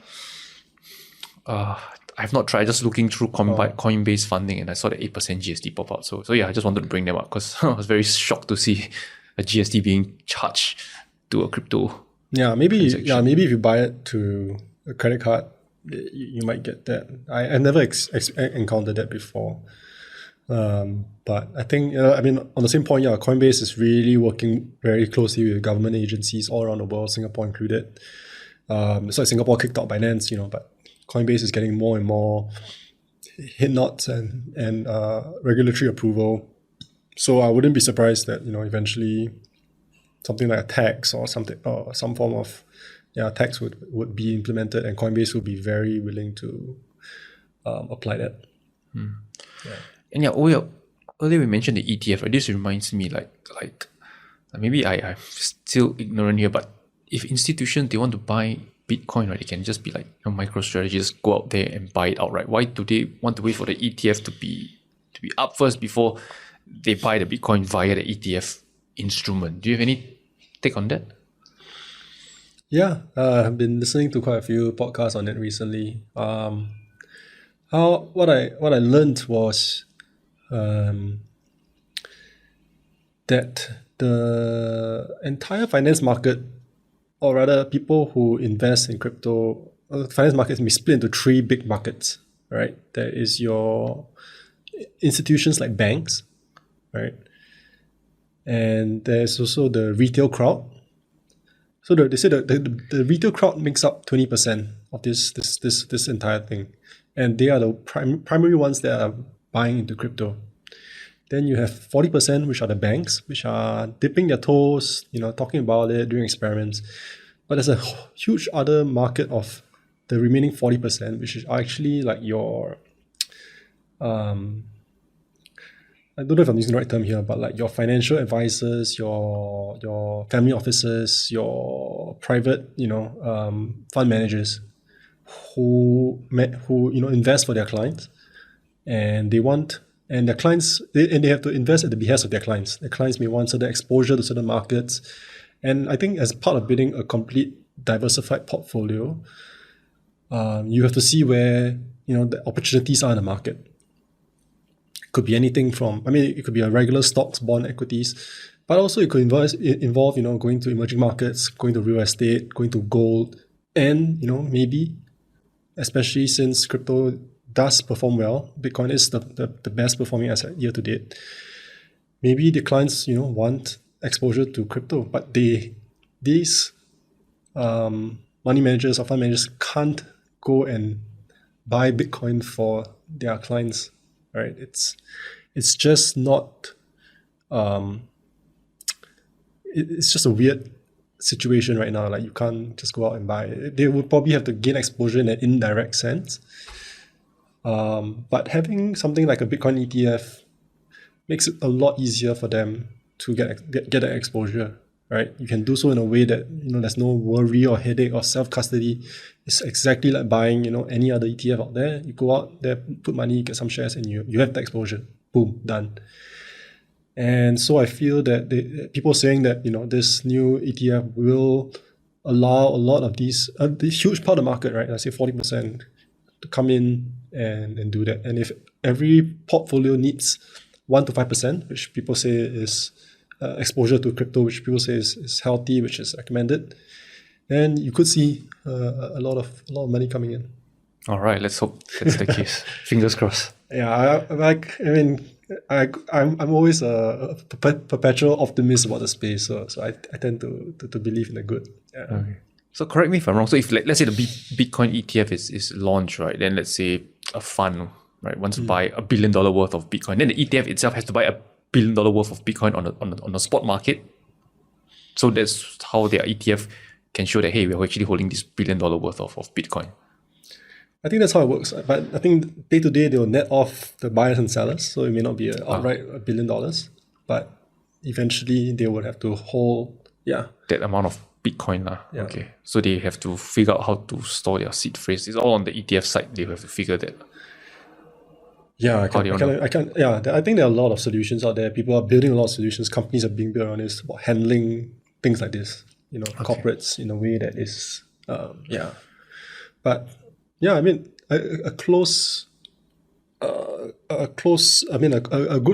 good alternative to consider is the gold ETF, right? That's how it started and how it's doing so well today. I think it would play out pretty similarly. Yeah, gold didn't used to be a thing that was in everyone's portfolio. Because you have to buy the physical gold store somewhere, hassle, exactly. Right? What I heard was, all those years ago, in the early 2000s or before the 2000s, gold was a thing that, only the hardcore doomsayers or, very small part of the population believe in it. It was just this, But after the ETF came out, people say, hey, if I want exposure, it's so easy to get the exposure, and it does play a role in my portfolio, being negatively correlated to other assets, being very stable, So hope is something similar could happen with crypto. Yeah. It's actually what we are seeing right now. Like in earlier years when markets go up, crypto also go up. But right now we're seeing a divergence, right? Crypto is actually up when the stock market is kind of like going down. So so I think it's a good thing, right? At least from that point of view. Yeah, but to be fair, it's such a short span time frame, so I wouldn't judge it yet. There were times where it was moving in step with other risk assets, but hopefully, yeah, I can play this other role of being a hedge in your portfolio. Yes. And I believe like years ago when interest rate were low, many were like saying that, crypto is doing so well because interest rates were low. But then now it's pretty high now, but it's still holding up not too bad. I mean, it definitely went down quite a bit, but at the same time, the rally was pretty healthy, right, over the last few months, despite this higher interest rates level. So yeah, fingers crossed over here. Okay. So next thing I'd like to ask you is that, what are some coming trends that you're seeing in this space? So earlier you mentioned on, I think, tokenizing real world assets. Any other trends that you're seeing? I would say, there are little experiments here and there. I wouldn't call it like I'm not convinced myself, so I struggle to bring them up. I do think the space in the NFT space, although it's been shunned upon and it's gotten quite a bad name, there are opportunities there for it to be used in businesses. The concept of loyalty points, the concept of royalties, the concept of rewarding a fan base.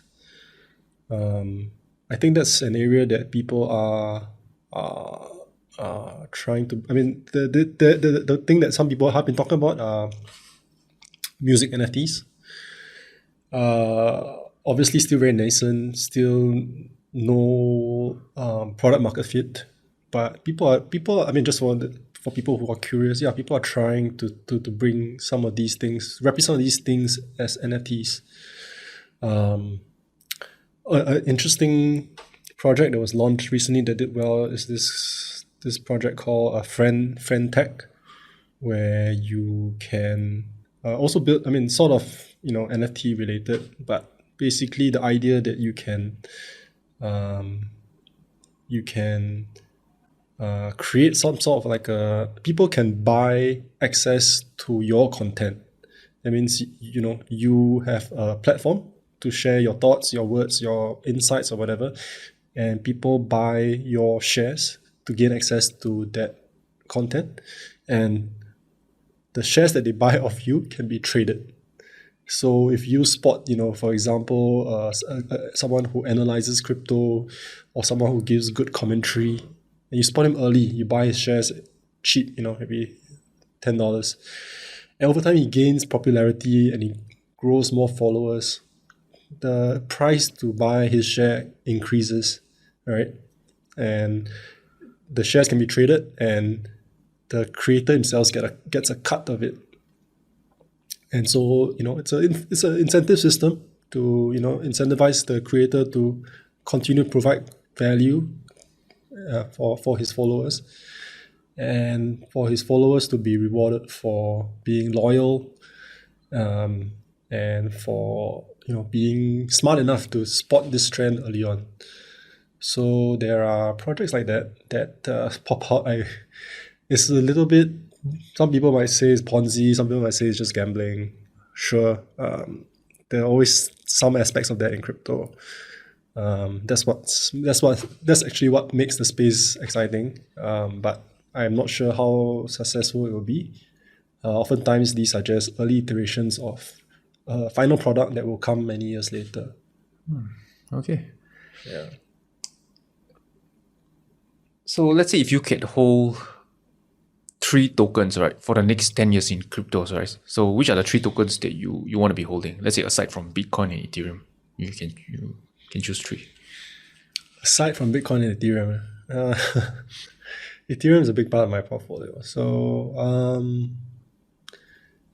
I'll cop out by saying there's a token called Staked Ether, right? It's issued by a company called Lido. It's basically Ethereum that's staked, and it earns you a yield on Ethereum. So that'll be my number one. It's obvious. It's akin to holding Ethereum, but you get like a 4 to 5% yield just by doing nothing. Just by sticking it on Just by holding the token. Or just by holding the token. Yeah. Okay. It's quite interesting. The token will slowly, your balance will over time just keep growing. Wow. Yeah, Okay. it keeps adjusting upwards. Yeah. But the price is tagged to Ethereum. After Ethereum moved from proof of work to proof of stake and withdrawals were enabled, the prices are very close, almost identical. Okay. Yeah, any difference in it will be arbitraged away. Okay. Yeah. Then how do you get the reward? You mentioned the staking reward. Is it in USDT or something like that? Or? No, so like I said, your balance continually increases because it is literally adding more stake ether to every, it's like let's say the daily reward is 100 ether. It's your stake ether actually just keeps increasing in number. So your rewards are actually received in ether. Okay. So it's like collecting interest every day lah, by just In staking Ethereum, it. Okay. yeah, exactly. Nice. So that's a no-brainer. Another one that's interesting is this company called Chainlink, right? Chainlink, it builds infrastructure for the system for the space. Its first product is it's called price oracles. Basically, when you're on a blockchain, when you're in a smart contract, the contract doesn't have no idea what price is, right? Because price is a concept that is outside the blockchain. That when people trade, that's when you ascribe a price to something. But oftentimes on chain, on smart contracts, you need to know what the price is, and you need a trusted source of price feeds. So Chainlink has developed a system that allows the price to be fed into the blockchain in a way that is decentralized and unbiased and trustworthy. But that's just their first iteration. They're actually building many other things. And I think it's one of the more exciting projects out there. I mean, I generally choose tokens or investments that will have a broad impact rather than trying to take a very narrow bet on something. So infrastructure is always a good way to play this because, you benefit from all kinds of innovation that is built on top of it rather than being too narrow. Yeah. Third token, I would say let me think. This one, is a personal favorite of mine. It's called Rocket Pool. Also infrastructure. So I mentioned stake ether as one of my top tokens that I would hold. Rocket Pool is another platform where people can stake their ether. Right, you stake ether, you get RETH or Rocket ETH. Rocket Pool, the Rocket Pool token or the RPL token is the token that is needed for validate people to run Ethereum nodes to stake ether. So basically there's a demand for RPL because people need it to stake ether. And so as more people stake their ether, this demand for Rocket Pool will go up. So it's again a play on infrastructure, play on Ethereum, play that, yeah. So earlier you mentioned the stake ether, the one by Lido. Do you need the Lido token as well to have that stake ether? No, yeah, that's a good question. So no, because Lido or Lido, they approach staking in a different way. There are a lot of comparisons between Lido and Rocket Pool. Lido is more, they curate their own set of validators. That means they pick and choose who they allow to stake ether, right? And the Lido token just doesn't really do anything at this point in time. You are supposed to be the Lido treasury is actually supposed to be is what Lido token holders have, but that's not the case currently. So it might be true sometime in the future. So the Lido token, it's voting rights and things like that, but it doesn't really influence how staking is done. Whereas for Rocket Pool, it's a more decentralized approach. Anyone can run a Rocket Pool node to stake Ether. I do so myself at home. And because anyone can come and stake Ether, anyone can come and run a node, there needs to be some sort of a bond that's put up so that you don't behave in a malicious way. And that's where the RPL tokens come in. You also need to stake Rocket Pool tokens to be able to run a node. Okay. So this sounds more cumbersome compared to the stake Ether from Lido, where you just buy the stake Ether and then you just accrue interest every day. Am I right to say that?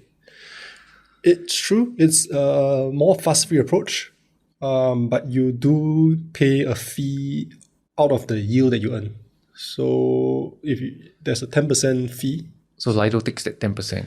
Lido takes that 10%. Half of that they use it to pay their node operators, and the other 5% goes into the treasury that Lido tokens are supposed to be responsible for. But if you run your own node, like I do with Rocket Pool, you don't pay that fee. In fact, you get a fee from other people who don't want to directly run a validator because it's troublesome, you need hardware and all that. But they choose to buy the staked version of ETH, which is RETH for Rocket Pool.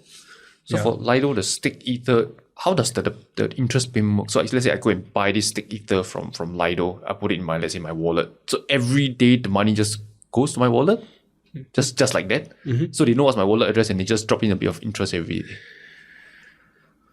Yeah, that's the other aspect about crypto that some people misunderstand. They think that your wallet is like a account that money flows in, but it's actually not the case.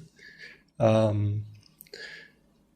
do I explain it in a more easy to understand way?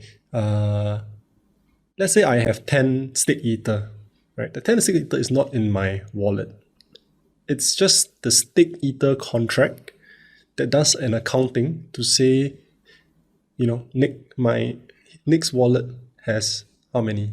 Nick's address has how many, right? So actually everything is on the stake Ether contract. So you can imagine if they want to distribute yield, they just have to increase a number on their contract. And after that, the math will just attribute a bit more to every single address that is stored on that contract. Okay. Yeah. So it doesn't have to send you anything. It's when you check the irony is when you check your own wallet, it's reading the contract of the stake Ether. Okay. It's saying, this is my address. How much do I have based on the accounting there? And therefore, it will show you an increased number because yield is accrued to the token. Okay, so just let me just paraphrase it. So the stake Ether, let's say every day they want to pay out their interest payments to, let's say, 100 people who are holding it. So on their end, they just say, okay, this 100 people, let's increase it by 1% for today. Then boom, all increase. Then because you are having your own wallet, your wallet read how many you left. It reads the so-called database that's owned by Lido to see how many you have left. And it's reflected on your wallet end. Exactly. Right. Okay. That makes a lot of sense. Okay, cool. Thanks for sharing. Yeah. So what is one of the biggest myth about the crypto markets, right, that many people just get it way wrong? Oh, so many. I would say, like when I talk to people for the first time about crypto, I always have to first kind of like suss out what is their knowledge, because there are different levels, right? There are those people who think that crypto is just about mining Bitcoin, right? It's about running expensive hardware, consuming electricity, and then you mine a coin that somehow has value. So to me, that's one of the biggest myths, that it's not just about mining Bitcoin. Because, for example, I have talked so much about Ethereum and about how you can build apps, you can build financial products, you can build useful things on top of the blockchain, right? So it definitely has a lot more use case than just, mining something from nothing. The other myth, I think, is that, crypto is just about stupid dog coins that are just for speculative use case, and it's just a global casino, and that's all it'll ever amount to be. I think that's a big myth, because it's true, that part is true, but I shared earlier, it's just an early manifestation of the technology. You build a technology like that, and it's very natural for the use case to be speculative, because it was designed to be that way. Advantageous for the speculation to come in first. Exactly. I mean, it's like, like you see a spade, right? And you think your first initial reaction is to just, to scoop things. It's what people naturally gravitate to. It's unavoidable. But the other use cases are not so obvious, and people choose not to go and learn about them. And they always just focus on how it's just so speculative, it's just funny coins. But there are so many hidden or underlying principles and concepts to it that I think the general market doesn't know about. Yeah, and it's quite sad because right now our biggest competitor actually is AI. It's stealing a lot of mind share, a lot of attention, and VC money away from it, from crypto. AI is very easy to explain to people, right? Because the use case is so obvious. It's very, you can touch, you can feel. And it's something that I feel that crypto doesn't do very well. And in fact, it's always the negative things like, FTX and all that gets blown up in the news. Yeah. The other one I would say, that people just say, oh, crypto is just used to enable money laundering. That's another one that I hear a lot.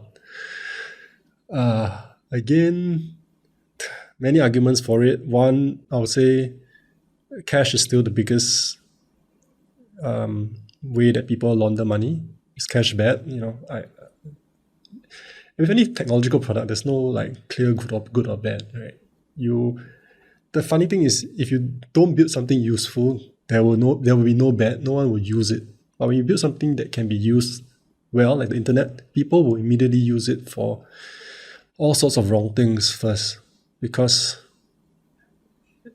and that proves that it has a use case, right? And then it's just about building the right use cases and regulating it and making sure that it's used for good. Yeah. Do you foresee a future where crypto and AI can be merged together, work concurrently, hand in hand? Wow, this one is it's a stretch, I would say, but I've heard some possible scenarios where that will happen. One line of reasoning goes like this. I'm a big fan of AI, right? So I feel that in the future, in the world, there will be these things called AI agents. Basically, just like your Siri, or your Alexa, Amazon Alexa, where you can ask it to do things, because it's getting to a point where it's so smart that it can talk to you like a human, like a regular human being.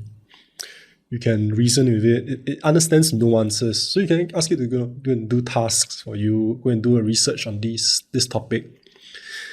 And the way AI agents work is it could be one agent that you talk to, and it will have many sub-agents underneath it. Each agent's specializing in different things. One agent could be a math expert, another one could be real estate expert. And the reason why they are sub-agents is because they are trained in that specific set of data, right? So for example, a real estate sub-agent would have ingested all kinds of real estate data that might be expensive to procure, right? And they have fed it to this agent. so that it becomes an expert in analyzing, giving you data, giving you info, analyzing trends on real estate. So you can imagine many of these sub-agents. And eventually people will monetize these sub-agents. That means you want to get something from my sub-agent, you pay a fee, right? It makes sense because the data to train that AI is not cheap. So you can imagine your own sub-agent, your main agent, call it your butler, call it your intern, right? Goes out and try and do things. It will need to procure services from different places, right? How is it going to pay for it? Right? You can't. I mean, it would be very cumbersome to transfer it cash. Give it access to a bank account. It's just odd, and I don't think banks would ever allow an AI agent to have a bank account. That's just strange. So a very natural way that these agents can have access to some form of money is crypto, right? They understand it. It's very seamless. It's all code. Yeah, so you can imagine a case where you just assign a small amount of petty funds to your AI agent, right? Don't spend above $100, so you don't accidentally lose the money, and they'll go out and do all these errands for you. Do research, order groceries online, make a appointment, make a reservation, and if there's money that needs to be paid, it will pay, and then it will send you a receipt, email you a receipt of all the things it has spent on.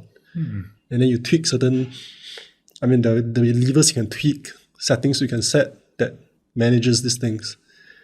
And I think that would make life a lot, more simple. Like, for example, day to day, how much time do you spend, checking your credit card bill for that sneaky annual fee charge, right? Really charge. Or an odd fee that's paid, or making sure your regular groceries come in time, or booking a flight. There are a lot of these things that I feel can be optimized.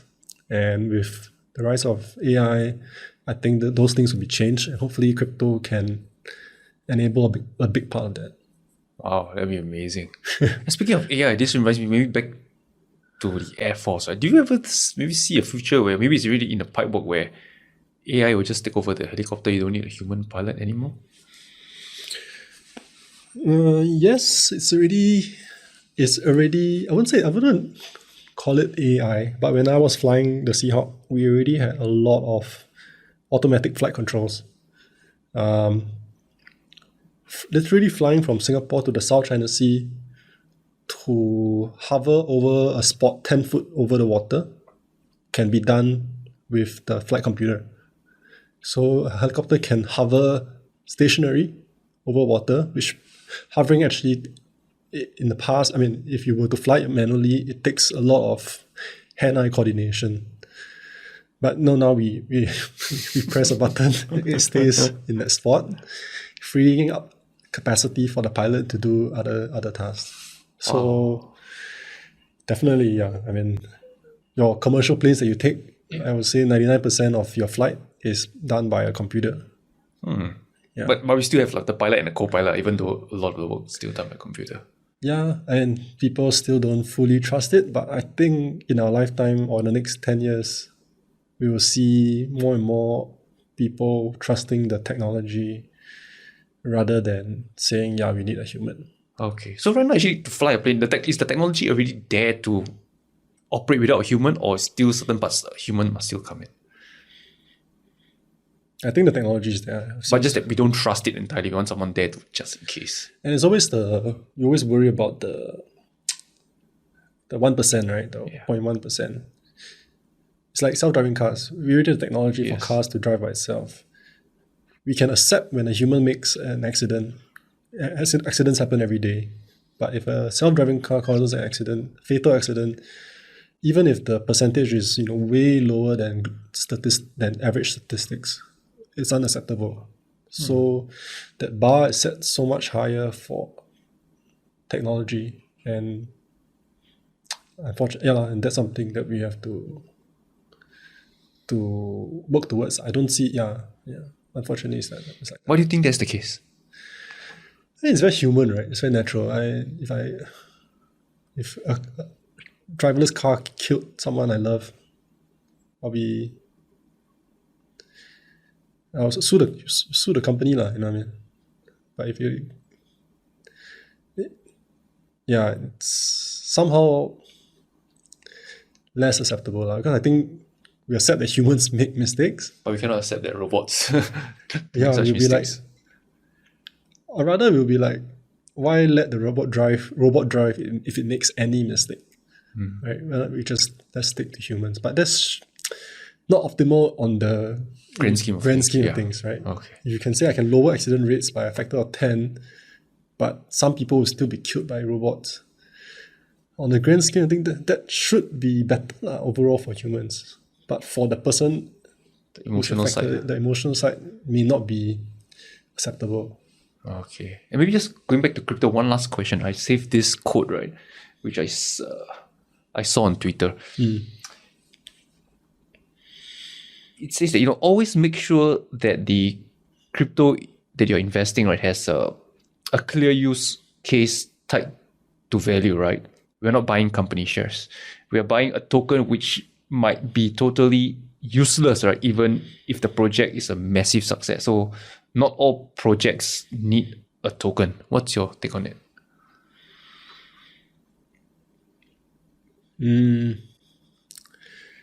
It's a tricky one. I mean, it's about the ownership rights, the legal rights of a token, right? I'm not super informed on this, but the way I think about this is,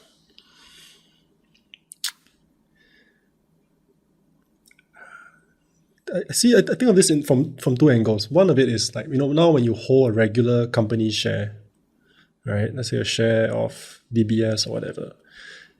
Technically, yeah, you have legal rights over the company, right? You own some percentage of their assets. But how realistically can you enforce this, this right or over the asset, right? Because for one, you hope they never go bankrupt and then you have to split the assets, right? Two, a lot of times your right as a shareholder is insignificant. You're affected by other forces, bigger players, things like that. So at the end of the day, for most people, myself at least, when I hold a share, I'm just hoping I get dividends from it. I'm hoping I can eventually sell it to someone at a higher price. I'm hoping that I feel like I'm vested in the success of the company lah. And if it doesn't pay a dividend, that's even more tricky, right? Because I'm not getting immediate value from it. I'm just hoping I can sell it to someone at a higher price.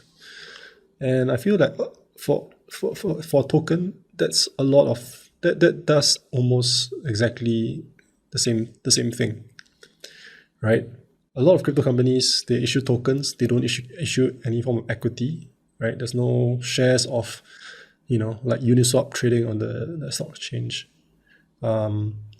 Uniswap might be a bad example.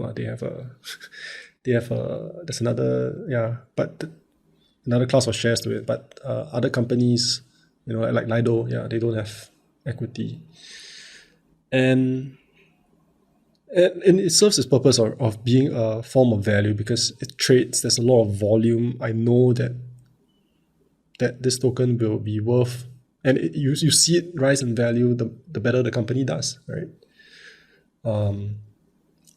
And so it serves the need for me to be able to speculate on something and derive value from it. And if you talk about dividends, same thing, right? Some tokens receive yield from the protocol, right? And that's the same thing as to me as dividends. So yeah, I'm not too fussed about the legal or the extreme case scenarios. I think tokens in its form, in a sense, does the job. Okay. So maybe just to share with you, so in my early days, right, I thought that buying tokens because maybe the project or protocol is generating good revenue. Well, that means it's a good buy. Then but on hindsight, I didn't buy the token because right now I see that the price still continues to drop. And I from what I research is due to tokenomics. So for example, I think DYDX is one of the decentralized exchange token, right? I think generate pretty good fees, but the token price is not doing well. Yeah? So it's like there's a divergence, right? The fundamentals of the company is good, but the share price, the token price is not doing well. So I think to someone coming from the traditional finance background, they wonder, why this is the case. So what's your take on that? I mean, this happens in traditional markets also, right? Divergence from price and value. So I wouldn't say it's always, I wouldn't say that's always the case. You got to look at the time horizon. Maybe it was really overvalued in the initial stages because we had a bull market. So if you compare prices to then, maybe it was overvalued. I think you can value some of these crypto companies similarly you do to traditional companies, right? You can look at their earnings, their fees earned, and the issuance of the tokens are just diluting your share, and you can probably calculate some form of PE ratio on that. Some of them were really, really overvalued. I mean, it was hyped up for a while. But I would say over a long enough time horizon, I do think value will accrue to the token. You can compare top 50, top 10 market cap coins over the last every year, and it changes quite drastically. So the bad ones do get pushed out. People lose interest. People realize it's not a good investment. And the price will correct to reflect that over time. Okay, so you do believe that how much the project, the protocol revenue earns, the token price will eventually reflect the amount of money they are making? Not just revenue, like I said, maybe tokenomics play a big part, right? Because if you're constantly issuing out tokens, that's Right. like you're just like diluting shareholder. Yes. You're just issuing, so that the sum of that should be reflected in price Okay. over time. So tokenomics will be another topic for another day because it'll probably be a 3 or 4 hour podcast if you talk about tokenomics. So okay, before we wrap up, maybe just a question to ask you, right? So what advice would you give to someone who is, let's say, starting out in the crypto space? After all, you've done it yourself, right? From nothing to where you are right now. So what advice would you give to someone? The person looking for a job or looking to trade or looking to invest? So let's go with looking for a career, a job. Career. I would say come and join us. It's a very exciting space. Nothing like I've ever seen before. It has its challenges. It's like in the last year or so, you'll be embarrassed to tell people you work in crypto. Hopefully that will change soon. But if you're in a space, you realize, I mean, the term is, the vibes are pretty good.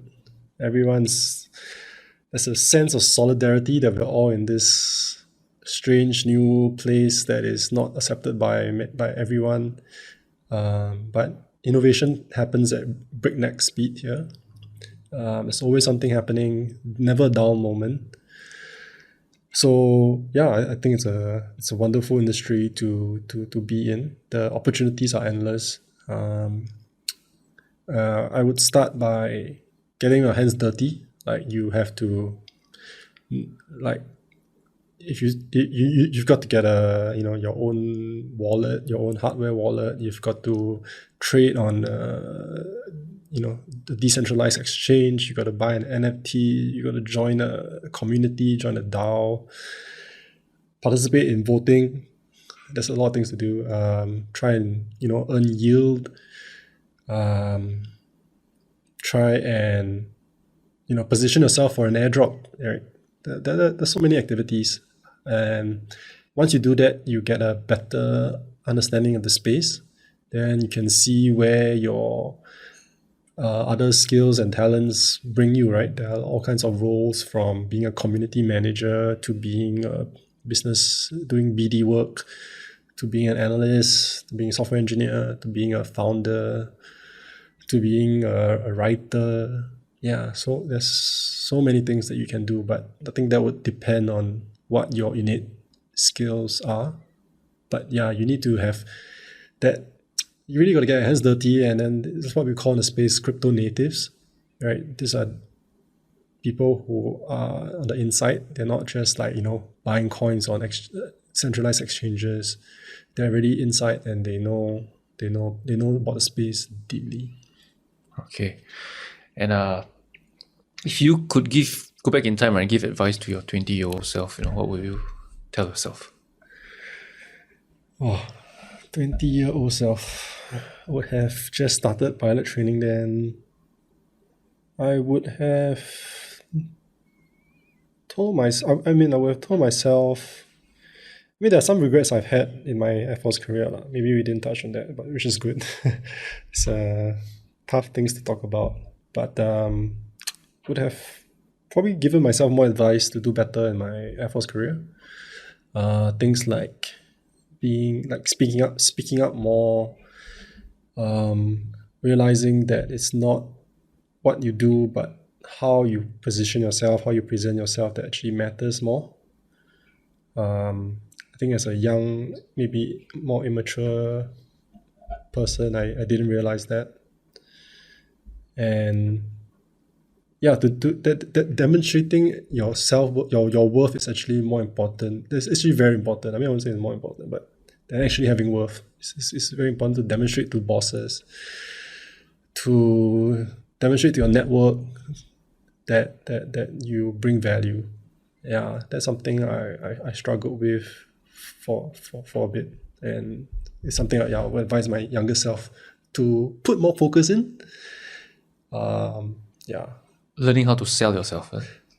Learning how to sell yourself, learning how to get opportunities and seize opportunities, because the opportunities don't just come to you. I used to think, if I just do my job well, I should be rewarded, right? But that's actually not the case in a big organization. You actually have to position yourself correctly, know the right people, talk to the right bosses, fight for the limited opportunities, then you'll be successful. Yeah. Everything else is already it's expected of everyone else. Yeah. So learning how to differentiate yourself, that's important. Yeah. Okay. So to those listening to this show right now, how could they connect with you or to find you? Do you want to be found? You can follow me on Twitter. What's the handle? My handle is 0x giraffe.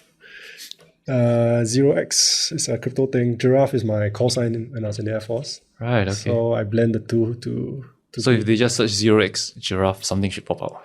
Yeah, that's where I share my thoughts on crypto. It's sometimes a bit technical, but yeah, you can reach me there. Awesome. Thank you so much for your time, Nicholas. I appreciate it. Okay, thanks, Rayner. Nice talking to you.